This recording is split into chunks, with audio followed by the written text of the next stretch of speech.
village de Normandie devenait le théâtre d'un tournant majeur de l'histoire. Les soldats venus de partout, y compris du Canada, étaient portés par la conviction profonde que certaines valeurs, la liberté, la dignité humaine, la justice, méritent d'être défendues, et ce, au prix de tous les sacrifices. Plus de 14 000 Canadiens ont pris part au débarquement allié et à la bataille de Normandie.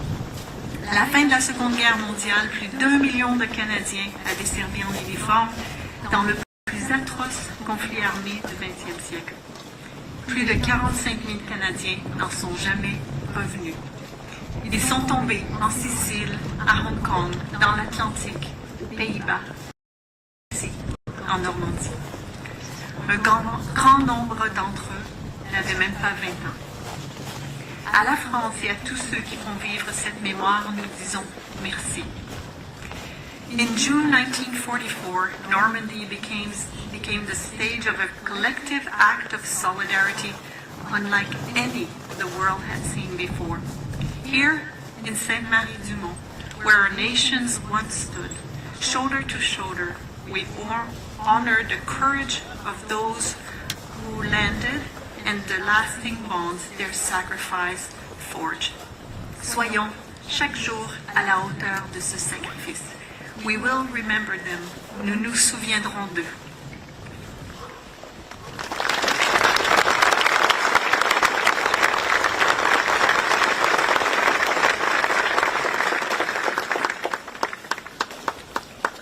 Allocution de M. Tarka, chef de mission adjoint à l'ambassade de la République de Pologne en France.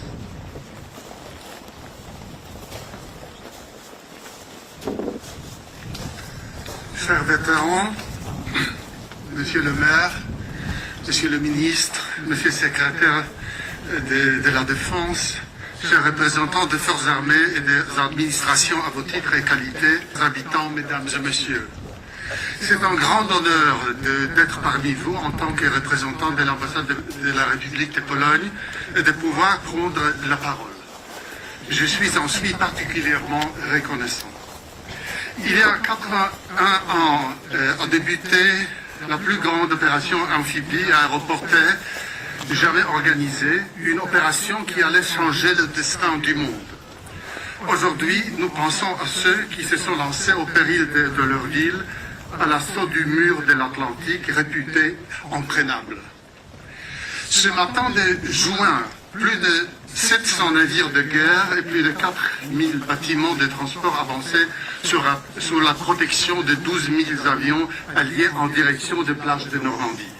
À leur bord, des hommes venaient de 12 pays dont le courage a permis de mettre un terme à l'une des pires barbaries de l'histoire. Parmi eux, les soldats polonais qui ont pris part à cette formidable armada et en furent un important contributeur. Le jour J, nombre de nos pilotes marins et soldats polonais s'étaient nés aux côtés de leurs frères d'armes. Notre principal effort s'est concrétisé dans la phrase suivante lorsque la première division blindée commandée par le général Maczek, effort de 16 000 soldats polonais, a pris part à la bataille de Falaise. Ces exploits ont permis de refermer la célèbre poche de même nom, offrant aux Alliés une victoire stratégique décisive et concluant la bataille de Normandie. Ces faits d'armes a valu au général Maczek d'être fait grand officier de la Légion d'honneur par la volonté du général de Gaulle. Le sacrifice consenti alors par les Polonais fut important. 650 des soldats de Maczek reposent au cimetière militaire polonais d'Orville-Langannerie. Les Polonais, les premiers à se battre contre l'Allemagne nazie depuis 1900 pour la cause commune, même mené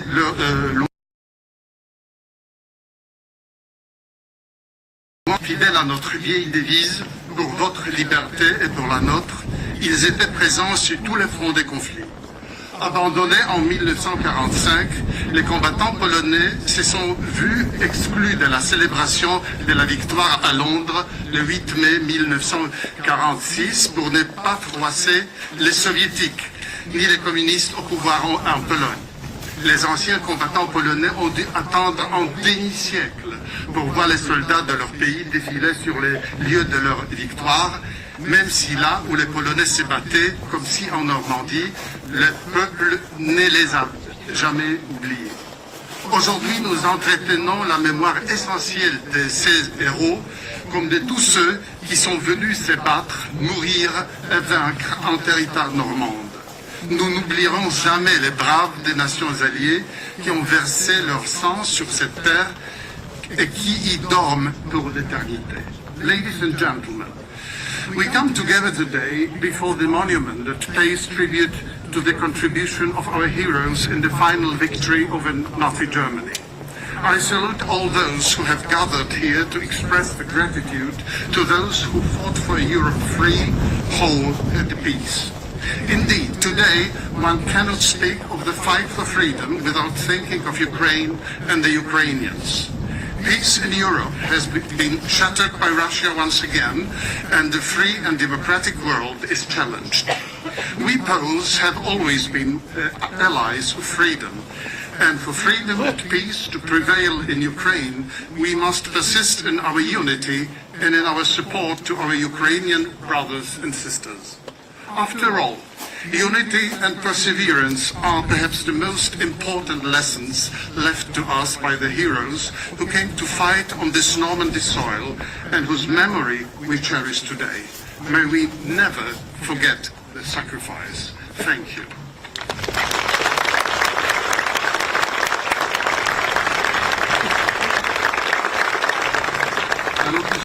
Du général de brigade aérienne Reinhardt, attaché de défense près l'ambassade de la République fédérale d'Allemagne en France.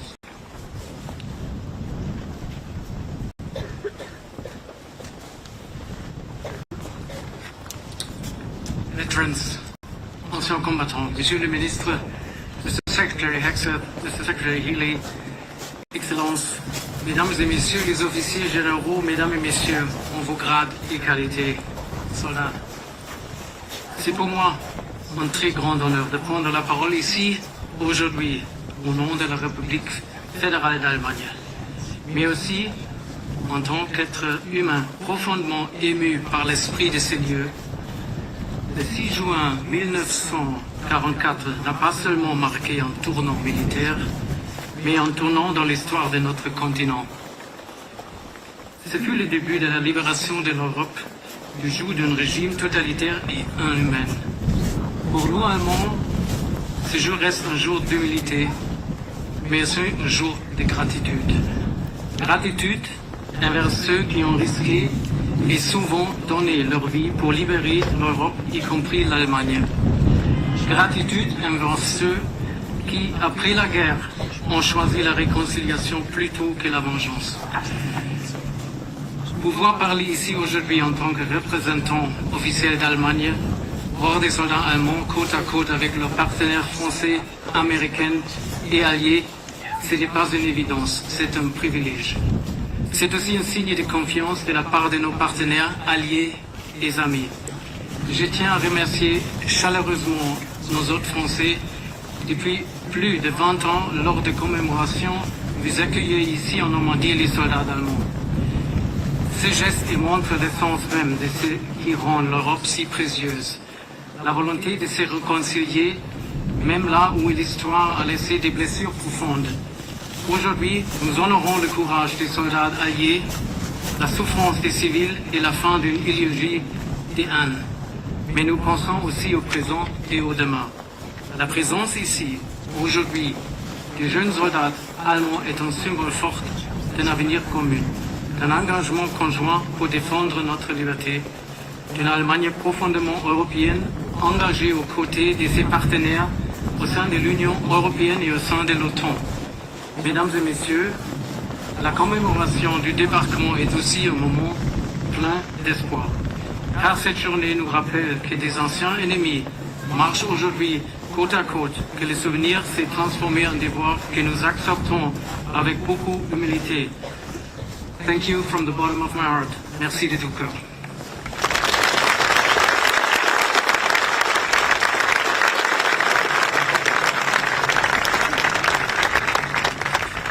À l'allocution du colonel Lerain, attaché de défense près l'ambassade du Royaume de Belgique en France.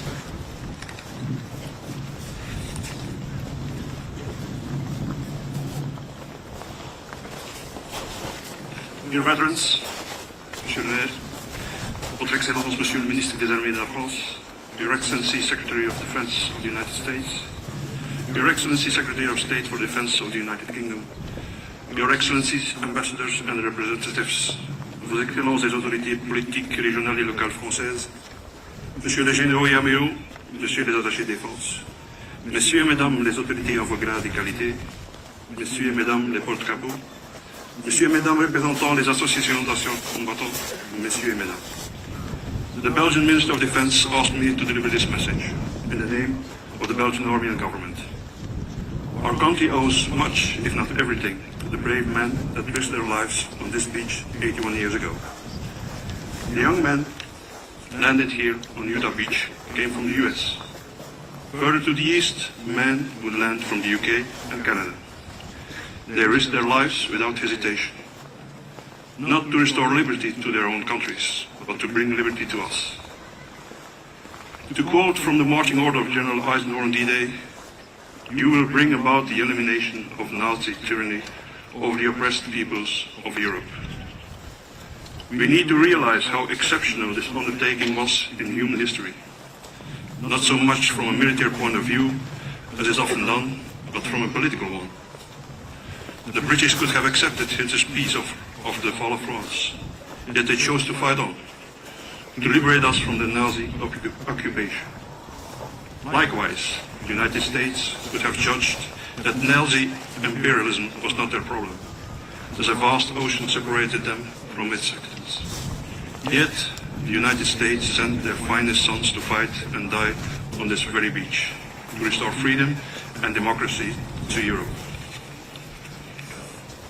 Every 6th of June, we gather on these beaches and solemnly declare we will remember them. But did we really? Did we remain faithful to their memory? Did we honor their sacrifice? It is time to admit we did not. Over the years, we forgot the primary lessons the brave men of D-Day taught us. Their gravestones remind us that freedom is not a given, that peace without effort does not exist. Yet we, the nations of Europe, chose to neglect these lessons. We dismantled our armies, and in doing so, we lost the capacity to defend liberty and democracy, both at home and abroad. The price of this dereliction of duty is high. More than 80 years after being liberated, the European continent once again witnesses an imperial war of conquest, imposed by brutal dictators on a neighboring democracy. More European democracies may face the same fate if this dictator is allowed to succeed. If we are serious about honoring the sacrifice made by the Allied soldiers of D-Day, we need actions instead of words. We need to rebuild our military strength, as was the case in 1944. This is the only way to defend democracy and ensure a lasting peace in Europe. Churchill, Roosevelt, and de Gaulle were fully aware of this. They knew that freedom can never be preserved through weakness, never by yielding to the demands of a foreign tyrant, but only through strength. Let us remember these great champions of liberty today, and all the men that risked their lives on D-Day, for the sake of our freedom. And thank you.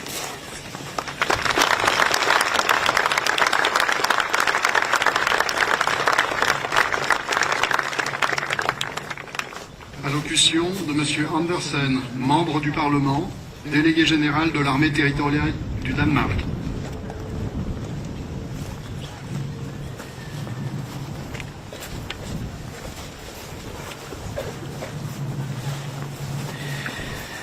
Honored veterans, ministers, excellencies, ladies and gentlemen, civil and military officers, representatives, parliamentarians and elected representatives.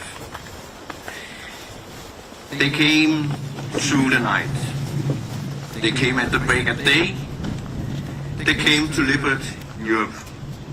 They came to make us free, to defeat the common enemy.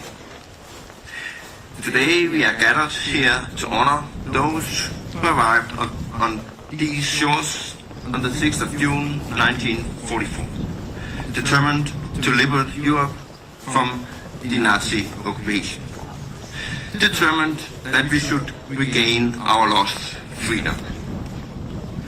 We honor the women and men from all nations who left their families and came to aid of Europe when we needed them the most. Among them were more than 6,300 Danish merchant seamen, more than 800 of whom were here that day, as well as Danish pilots and soldiers from Denmark who served and died alongside their allied partners. We honored them and the sacrifices they made. Together, in their thousands, they fought on land. In their thousands, they fought from sea and air. In their thousands, they died on land. Or in their thousands, they died on the beaches and in the sea. We have all seen recordings and movies about D-Day. We have read books and seen documentaries about the event on this very beach. Nevertheless, we cannot imagine the horror and reality for those who participated on that day. The event of that battle will forever be a part of our history. The soldiers, the sailors, and the airmen who were there and survived never forgot those days. Those who lived and those who died, and neither will we. Just a month ago, on the 5th and 8th of May, Denmark and France celebrated the 80th anniversary of the end of World War II. In all our nations, we honored and remembered the thousands of men and women who played their part in the war and in the resistance, among them the many who paid the ultimate price. They all deserve their place in history. We remember them all, the soldiers, the sailors, and the airmen. We remember their sacrifice. We commemorate their bravery. We remember the fallen. To us, although not to themselves, they were all heroes. Ladies and gentlemen, today is a day of remembrance and gratitude. Today we remind ourselves of the price of freedom. And today we pray that history will never repeat itself.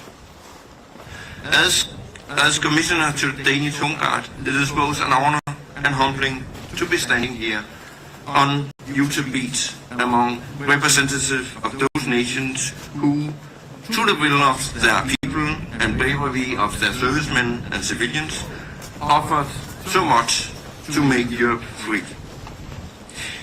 Together, may we remember the servicemen and women who paid the ultimate price 81 years ago and express our gratitude to them, one and all.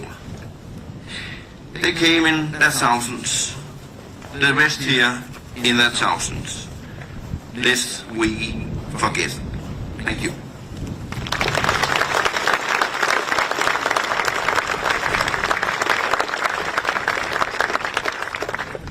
Allocution du colonel Klefberg, attaché de défense près l'ambassade du Royaume de Norvège en France.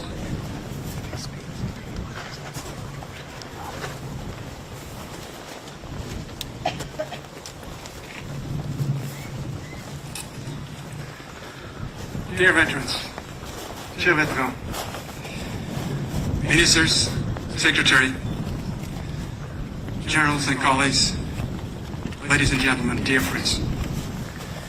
It's a great honor to be here at Utah Beach with you today on the 81st centenary of D-Day, representing the Minister of Norway, the Defence Minister of Norway, in the commemoration of the historical turning point on 6th of June 1944. President Roosevelt explained the U.S. declaration of war in a telegram to Minister Churchill on the 8th of December 1941, after the attack on Pearl Harbor. He explained it like this. Today, all of us are in the same boat with you and the people of the Empire. And it's a ship which will not and cannot be sunk. The monument on Utah Beach is a permanent reminder of the landing and the bonds that united the Allies in the battle against the Nazis during World War II. It reminds us of our common struggles and the importance of cohesion and solidarity while facing the threats that we cannot defeat alone. These qualities are not less important today than they were 81 years ago. In addition to the qualities of alliance, today we also remember the soldiers who fought and those who were killed. Many nations joined, also Norway. Allied forces landed with decisiveness and surprise on the beaches of Normandy. We commemorate the determination and willpower of individual soldiers who fought shoulder to shoulder. Peace and freedom did not come without sacrifice. I would like to thank Minister Lecornu, the D-Day Committee, for keeping the memory of the landings alive. Your effort is preserving the memory of those who sacrificed everything for freedom. The ceremony also contributed to preserving our Allied bonds on the D-Day. For commemorating is therefore important, not less because of the struggles we face today. We are still in the same boat.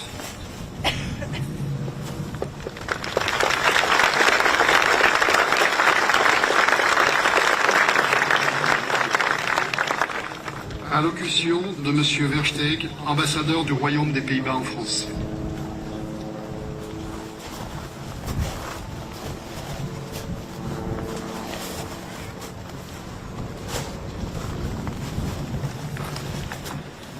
Dear veterans, Monsieur le Ministre des Armées, Mr. Secretary of Defense, Mr. State Secretary of Defense, Monsieur le Préfet, Mesdames et Messieurs les parlementaires et les élus,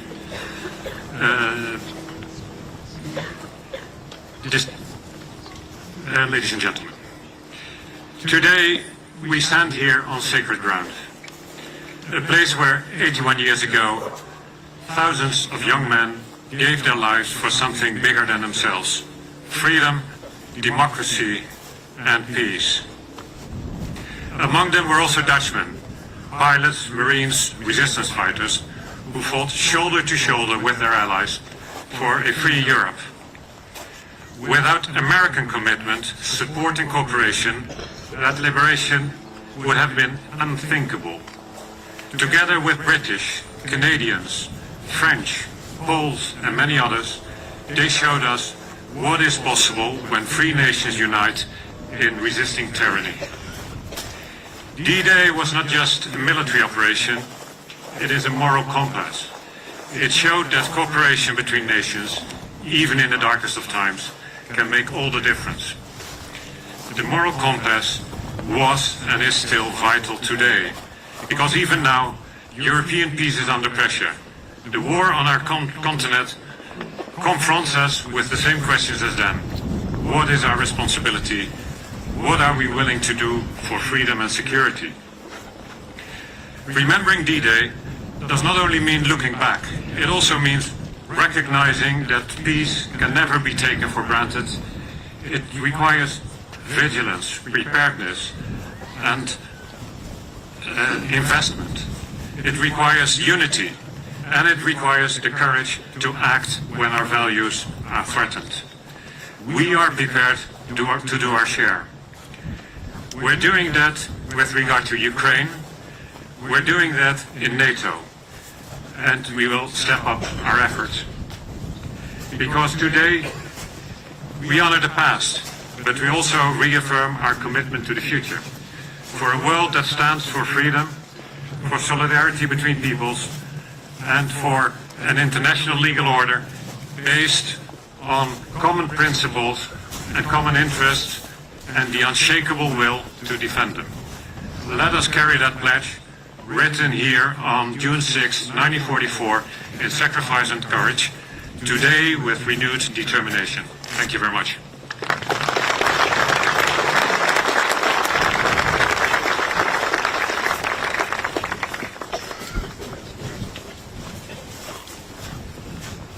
Allocution de M.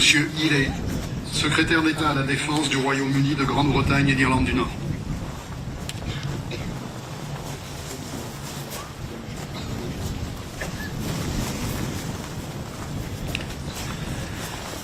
Bonjour tout le monde.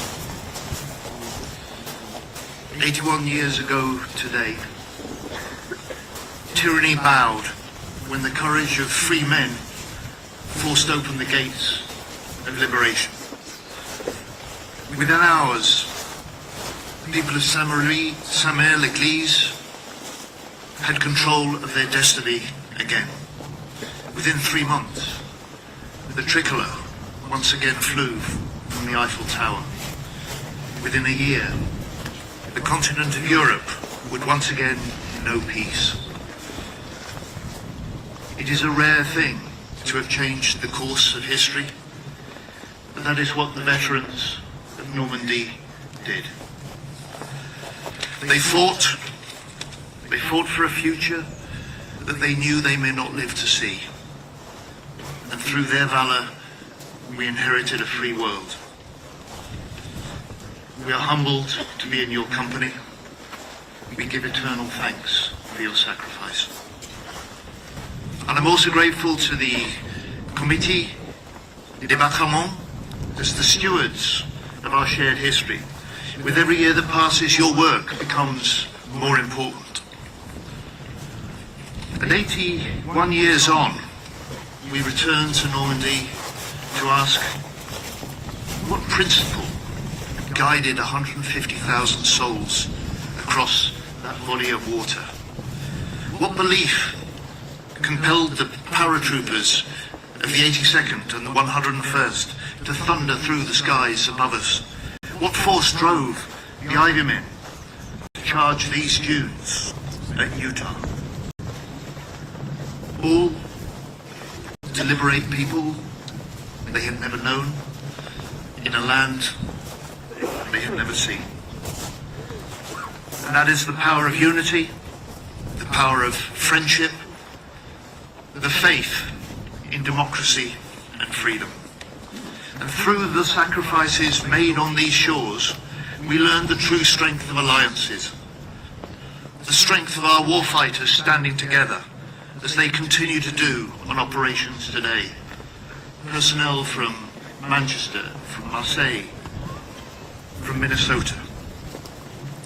The strength of our nations standing together in NATO to deter current conflicts and adversaries.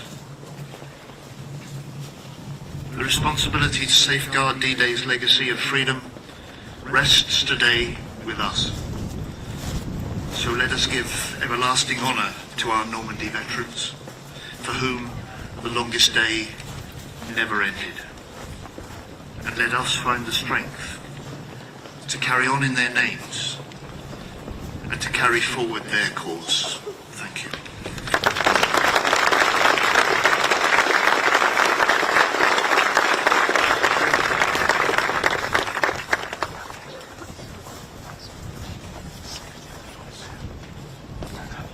Allocution de M. Hegseth, secrétaire à la Défense des États-Unis d'Amérique.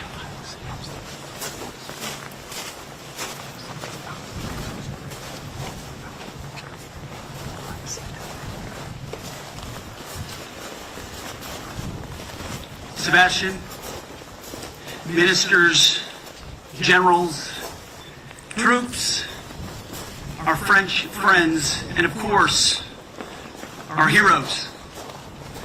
The men of that day, the men of those days, the men of those weeks, the families and communities who loved them, who clung to a photo and newspaper clippings, with an understanding that young men from farm towns and city kids, rich and poor in all backgrounds, had sailed to a land far away to fight for people they never knew. Because in America and across the free world, we fight not because we hate what's in front of us, but because we love what's behind us. It's a special kind of love. A love that recognizes and understands that it requires sacrifice. You see, when I think of June the 6th, all I think of is the price of freedom. All I think of is what it took to walk off the back of a ramp on a Higgins boat, bullets whizzing, bombs dropping, waves crashing, equipment clamoring on your body, trying to stay afloat, trying to find cover, trying to find a medic, trying to find a bunker, all while under unrelenting fire with almost no chance of success. What motivates a man to do such thing? I think it's love. Not just love for your country or love for a cause, but love for one another. Which when you ask those men, they remember the man on their right and on their left. They remember the nurse that cared for them. They remember those that rest here, who we honor today, who we will never forget. You see, their legacy is a gift to us. And the question is, what will we do with it? Will we live worthy of it? And today I think it's a moment to ask all of ourselves the very same question. Could I do that? Could you do that? Could we do that? Could our countries muster that? Do we believe in ourselves enough to invest in ourselves, to project power, to defend freedom, and deter war? That's our question. That's our job at every level, from the Secretary of Defense to the Minister of Defense in France and the UK, NATO, and across the world. But also down to each family, each parent, each community, each school, each church. Are we raising up young men and women who understand the price of freedom? Who understand that history is not over, who understand that there's goodness, and there's brotherhood, and there's things worth fighting for. But in order to cherish and have those things worth fighting for, you have to be willing to stand for them when it matters the most. So I want to thank all the troops here today, from all countries, the flags behind us, the coalition that continues to this day, our friends in France, who continue, as you drive through these beautiful towns, to wave American flags, to wave British flags, to wave Canadian flags, because they have not forgotten. And may we, as leaders, as troops, and as citizens, never forget ourselves. Long live the American Republic. Long live the French Republic. And may God bless the heroes of June the 6th. Thank you.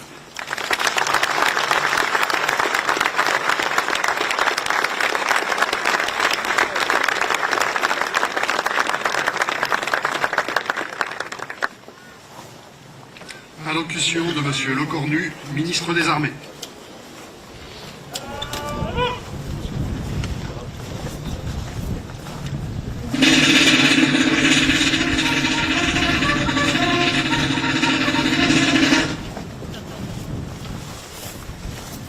Chers vétérans, messieurs les secrétaires à la défense des États-Unis et du Royaume-Uni, cher Pete, cher John, mesdames et messieurs les représentants des autorités civiles et militaires, nationales, internationales et locales.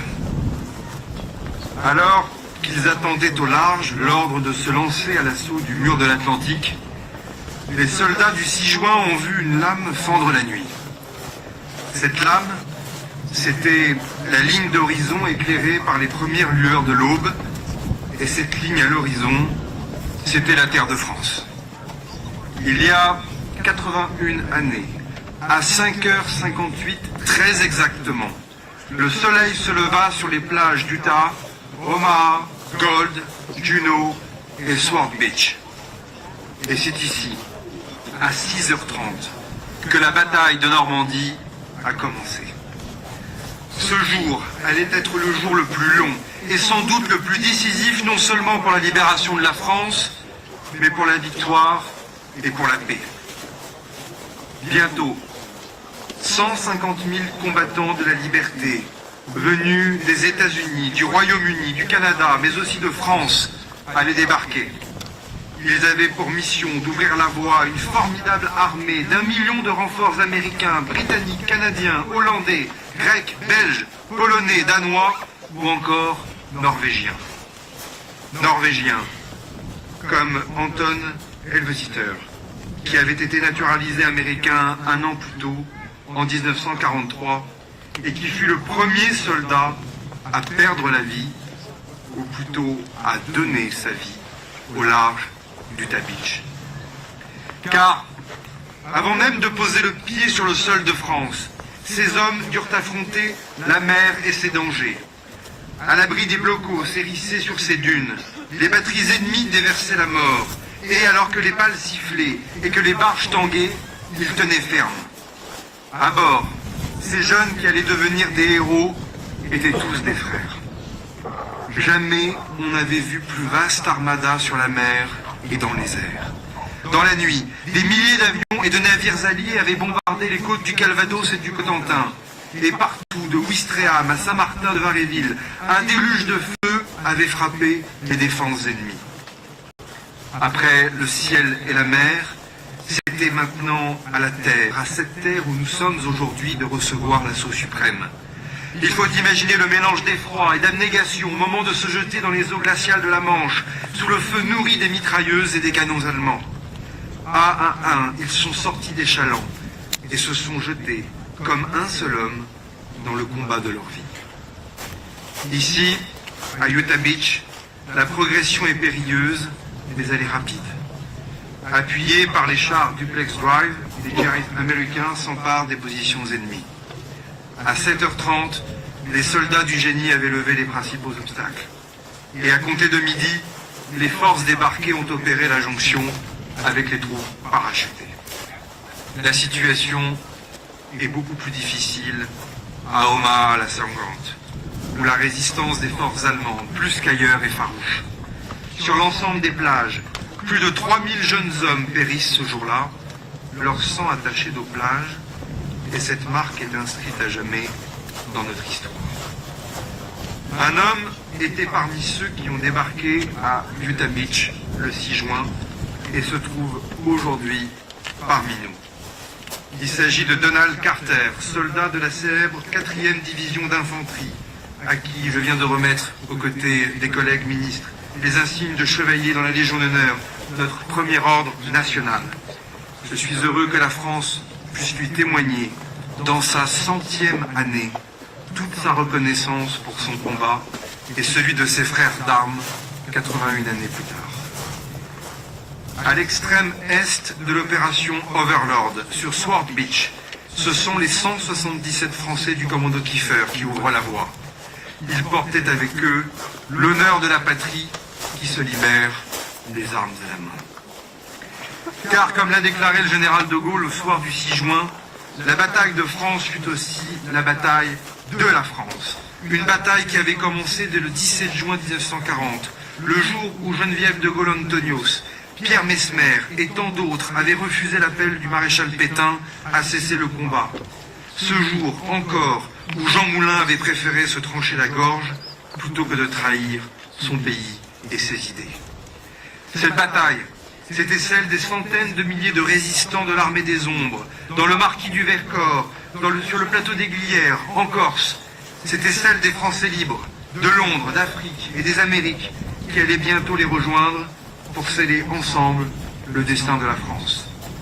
Cette grande bataille, c'était celle de la France et de tous ses alliés, ici à l'ouest et sur le front est, avec l'armée rouge. La libération était en marche, et de victoire en victoire, ces hommes de tous les pays allaient devenir les visages de cette liberté retrouvée, liberté chérie. Ils étaient jeunes, ces libérateurs. La plupart avaient à peine 20 ans. Et pourtant, leur courage de loin dépassait leur âge. Ici comme ailleurs, ils ont pris tous les risques pour libérer une terre qui leur était étrangère et qui, pour beaucoup, serait la dernière. Des croix blanches sont là, partout dans notre pays ou notre région, pour nous rappeler leur mémoire et notre immense devoir de reconnaissance. Par leur sacrifice et leur don total, ils ont vaincu le nazisme, libéré les camps de la mort et, comme en ce matin du 6 juin, ouvert l'horizon.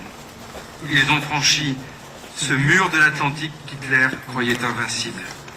Mais derrière ce mur, les vétérans qui sont ici le savent, se cachent d'autres murs, des idéologies de la haine, l'indifférence, la banalisation, l'oubli.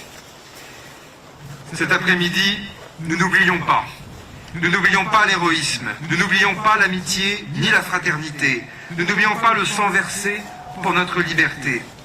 Aujourd'hui, c'est à nous de poursuivre l'œuvre de la paix en Européens avec les États-Unis, le Royaume-Uni, le Canada et toutes les nations qui se sont unies en ce matin du 6 juin. Le monde a besoin de cette paix et de notre unité. C'est notre devoir sacré devant nos morts et devant l'histoire. Vive la République et vive la France!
Au monument de la 90e division d'infanterie, dépôt de gerbe par M. Kleindl, vétéran américain de la 90e division d'infanterie, et par Mme Magriff, veuve d'un vétéran américain de la 90e division d'infanterie.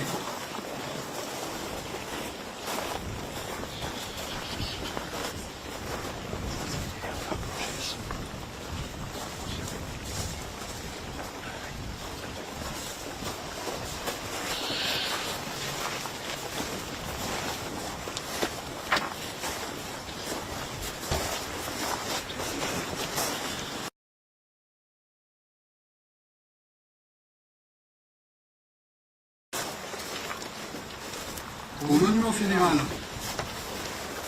dépôt de gerbe par M. Quétier, président du comité du développement.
Thank you.